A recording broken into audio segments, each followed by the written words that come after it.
అనసూయ దీప ఆ ఇంటికి వెళ్ళకుండా ఆపి దీపని రెచ్చగొడుతూ ఉంటుంది. అసలు నీకు ఆ ఇంటికి ఏం సంబంధం ఉందని వెళ్తున్నావు? ఇంకా నీకు అక్కడ మర్యాద దొరుకుతుందనే వెళ్తున్నావా అని చెప్పి అనసూయ అంటుంది. దాంతో అక్కడ ఉన్న దీప అయితే వాళ్ళు ఎంత కాదనుకున్నా మనవాళ్లే కదా అత్త, అందుకే నేను అక్కడికి వెళ్తున్నాను అని చెప్పి అంటుంది. అది వినగానే అక్కడ ఉన్న అనసూయ అయితే ఇంకా ఏం మిగిలిందని నువ్వు వెళ్ళాలనుకుంటున్నావంటే, ఎలాగైనా సరే నేను చనిపోయిన తర్వాత అయినా సరే శౌర్య ఆ ఇంటి మనిషి అవ్వాలి.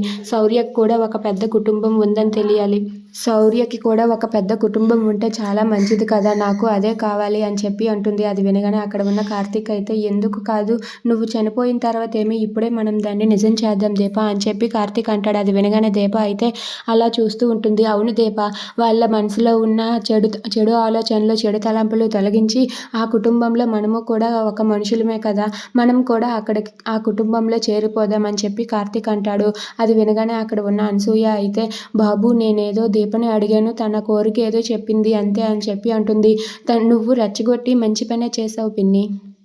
దీప తన మనసులోని మాటను చెప్పింది కదా, ఇక మనం ఏం బాధపడిన అవసరం లేదు, మన మీద పడ్డ నిందని తొలగించుకుంటే చాలు అని చెప్పి కార్తీక్ వాళ్ళిద్దరితో అంటూ ఉంటాడు.